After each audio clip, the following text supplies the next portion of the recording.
Hey, sketchy friends. As some of you know, I'm off to New Zealand like tomorrow morning. I'm going to spend a couple of weeks exploring both islands by myself in a camper van, finishing off with the Urban Sketches Symposium in Auckland.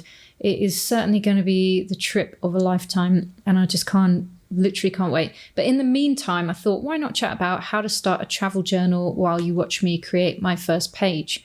So this awesome pouch you see on the screen was made by my wonderfully talented friend Tamara, and it is a game changer. I love having all of my sketching equipment in one place. I can just zip this up, pop it in my bag, and off I go. So love that creation that Tamara kindly made for me. And within the pouch, I can fit in an A5 book, which is really handy because that's what I've got here. This is the Etcher accordion sketchbook. Never used an accordion sketchbook before, but I had this one and I thought this was going to be the perfect opportunity to use it. So yeah, it's a A5 size, and you can use the pages on the front and then flip it over and use the pages on the back as well. And it is 100% cotton paper, so that's really cool. And it's 230 GSM, and it's cold press. But from what I can tell, the cold press texture isn't too hectic. It doesn't seem too tricky to draw on, so I think that's going to be okay. Sometimes you get cold press and it's just a bit rougher than I would personally like to use pencils or pens on top of, but this one seems okay. So I'm going to start off in my travel journal in this particular sketchbook by drawing a map. And I think this is a great way to start this journal because I am going to one country over the course of a few weeks. So it's a great way to kind of capture all of the places that I'm going to go to. It's going to be interesting though, because I have a rough agenda, which I had to do really because there were certain things I had to book along the way. So, stuff like the ferry crossing between the islands and my plane from Christchurch back to Auckland when I drop off the camper van, bits and bobs like that. So I did have to come up with a rough day by day. So I do have a good idea of the places I'm going to visit. But of course, who knows what will happen? Things may change. Things may get added, things may get removed, but that's fine. I'm going to just stick with what I've got on my agenda in terms of marking points of interest on this particular map. So I also think it's really nice to add a bit of hand lettering. Hand lettering is not my strong suit. It's not something I really do or have developed or practiced in any way. I really should try and get my own little style of writing going on that I can just add to any spread. So I've just done this in my normal handwriting and I really didn't like it, so I erased it. I've also drawn the New Zealand flag as well because I think that's also a really nice thing to add in. So I went to a website called dafont.com to try and get a bit of lettering inspiration, and I typed in New Zealand so that you can sample the different fonts with the particular words that you want to see. And I didn't spend too long on this, but I found this particular font. I thought it was really cool. It looks a bit tricky, to be honest with you, but I was like, let me give it a go. And with my pencil and just draw the letters. I find that's the best way to approach doing fancy writing like this, is to actually draw the letters out. So I just took my pencil and did that very quickly, just trying to get where the thin parts of the letters are and the thicker parts of the letters. I then realized I actually have a calligraphy pen because I bought it literally the other day because I am attending Eleanor Doughty, otherwise known as @HerbCoil on Instagram. I am attending her workshop in New Zealand, and the title of her workshop is Sketching with Calligraphy Pens.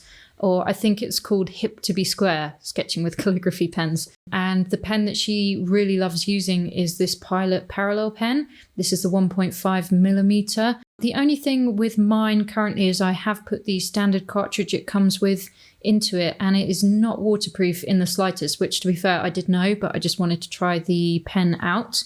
There is a way to refill the cartridge with waterproof ink, and yeah, hopefully I'll get a chance to do that before the trip, but I'm running out of time. So let's see what happens. Anyway, I'm not using water over the top of the ink there. I'm just using it to do the lettering. So I figured it was totally fine to do that.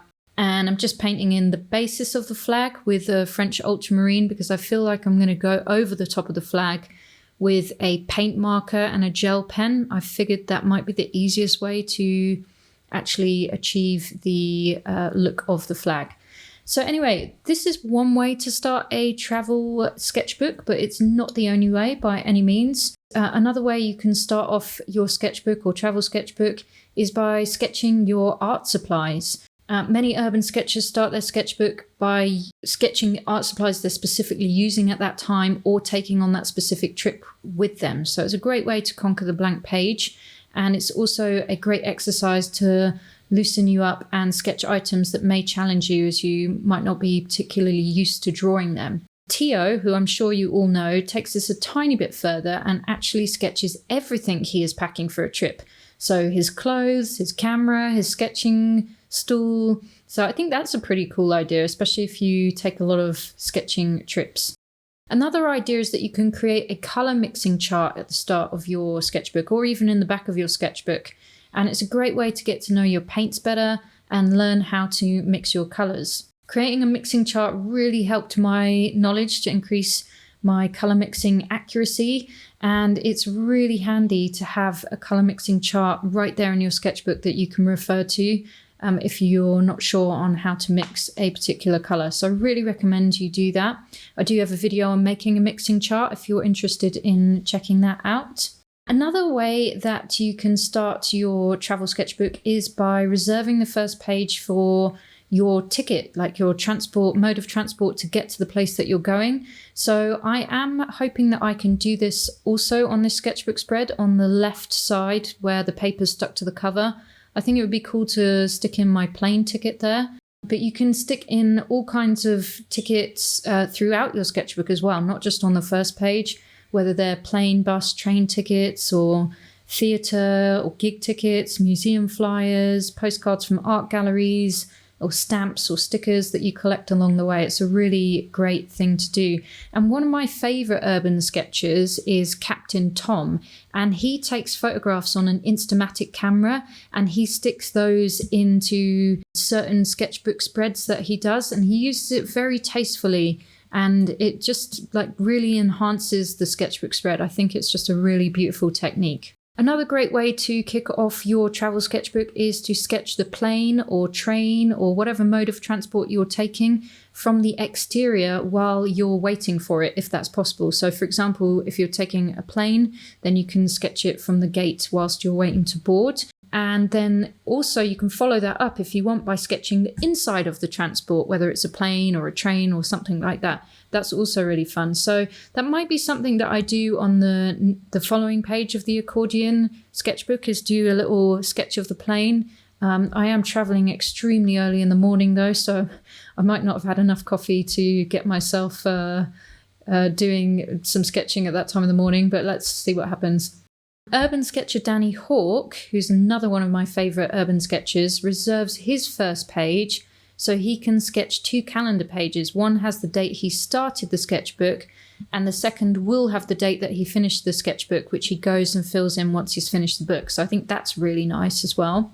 And then a bit of a left field option here, which I think is really interesting, but I'm probably not going to do on this particular sketchbook, but I think it's interesting, is sketching a self-portrait. So you can do that on your first page, and then why not end your sketchbook with a self-portrait as well? So it's kind of like, here's me at the start of the trip and here's me at the end of the trip. I just think that's really interesting, kind of different idea. And the artist that I'm showing on the screen here, she included a self-portrait along with her art supplies, so she can combine 2 of these ideas onto her sketchbook page. So I saw that idea from Susan Knapp over on Instagram and really thought that was quite an interesting option. So on my particular spread here, I felt like everything was very bottom right heavy, and then I thought, well, it is an accordion sketchbook. Everything should try and blend into one. So I did a bit more hand lettering, which I found over on dafont.com again, and decided to put the Maori name for New Zealand on the sketchbook spread. It's probably a little bit further over to the left than I would have liked. Laying out sketchbook spreads is not a particularly strong suit of mine, but something I do definitely need to get better at. But overall, I'm really enjoying how this is looking. And I think actually if I fill up those white spaces a bit more, sticking in my aeroplane ticket, that kind of thing, it is going to look much better. So I hope this has given you loads of inspiration for your travel sketchbook and how to start off at least with the first page. I'm really excited about this trip. I'm going to be doing lots of filming during my trip to New Zealand. I'm not going to be releasing anything whilst I'm away because I just won't have the internet capacity to do so. But rest assured, I will be sharing as much as possible with you guys when I get back. So I hope you look forward to seeing that. And yeah, I'll see you at the beginning of May.